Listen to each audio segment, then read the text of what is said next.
Hi, my name is James Thomas Cox, and I am from Beeville, Texas, which is a very small town of about 13,000 people. I've earned two associate's degrees in music education and accounting, and a bachelor's degree in communication with a media studies emphasis. What I desire to do is I desire to become a television and film writer, while also satisfying a love for writing fiction. I fell in love with television and film at an early age, and I'll touch more on that when I get to my Turning Point story.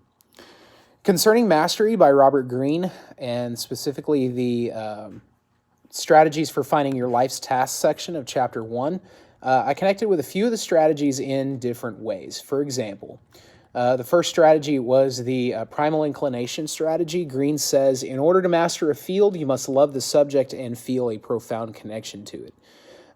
He also says, your power and future can depend on reconnecting with this core and returning to your origins. You must dig for signs of such inclination in your earliest years. And I really hit on this one because this is the way that I found my life's task, and more on that's going to be in my Turning Point story. The second strategy was the Darwinian strategy, or occupying the perfect niche. He says in this one, it's basically finding a niche in the ecology of your chosen field, and that you can dominate. And you can do that in two different ways: by finding a totally unoccupied niche, or first mastering a field and then looking for other subjects and skills that you can add and possibly create a brand new field.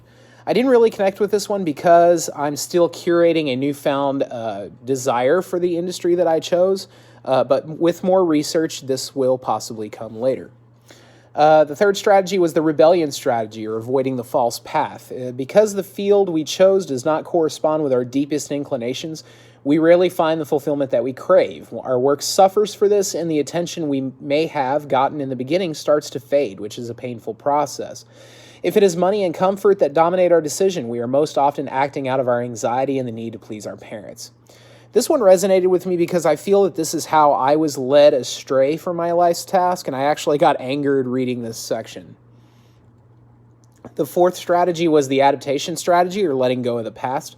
He says, you are not tied to a particular profession. Your loyalty is not to a career or company. You are committed to your life's task, to giving it full expression. It is up to you to find it and guide it correctly. It is not up to others to protect or help you. You are on your own. And he goes on further to say that since you are on your own, it is up to you to foresee the changes going on right now in your profession. This one resonated with me because I feel like this is the strategy that I'm going to use once I successfully enter the industry, in order to keep that fire burning, to consistently look for those changes. The last strategy was the life or death strategy, and this one basically, to paraphrase, he says that this one is you deviate from the path if you choose the wrong industry, the wrong life's task. You either by the lure of money or the prospects of prosperity, which will result in your interest in it lagging.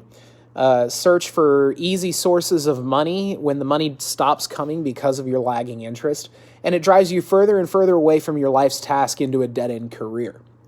And the quote that specifically I hit on in this section was that telling others makes it a matter of shame and embarrassment to deviate from the path. I use Facebook to tell my friends and family about any decision that I make, and it holds me accountable.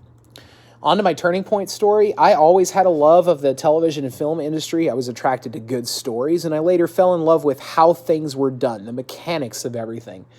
However, I fell out of love with both writing and the prospect of working in the television and film industry when I started believing the hype of those around me, and who convinced me that the goal wasn't attainable.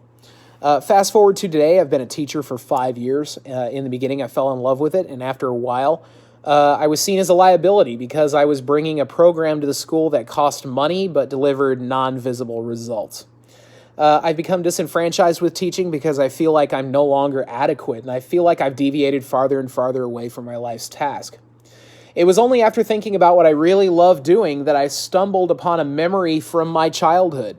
One time I learned about Christopher Columbus in school, and I wrote a play that me and a couple of cousins of mine ended up filming, but it had absolutely nothing to do with Christopher Columbus because I didn't have access to a ship or a specific number of crew that I needed, or a number of people to play Native Americans that, again, I needed. So basically, I filmed all of the aspects of a normal human life and called my main character Christopher Columbus. However, what I really remembered about it was the love that I had for writing and producing that video. And I was probably about 7 or 8 at that time. As I said earlier, I desire to follow a career path into writing for television and film. I want to create worlds and characters, and I want to see how those characters interact in their environment. And I want to bring an audience along for the ride, and I feel like it's going to be entertaining. 2 things I can do in the next 3 weeks that'll jumpstart my mastery journey are, number 1, begin to network with other professionals in the industry. There is a social media website out there called Stage 32 that is specifically, for professionals in the entertainment industry. I'm going to be actively networking with writers, producers, directors, and studios who might be able to share the vision that I have for some of the projects that I have ideas for that I haven't necessarily written down yet. The second thing that I can do is to continue to develop my personal writing style and my mastery of the written word by daily writing with prompts and developing stories that might gain some traction and may need to be developed further. In conclusion, I know that I'm going the right direction, and with help from Full Sail and my classmates, I now know that my dreams are achievable and that the sky's the limit, and I thank you for your interest.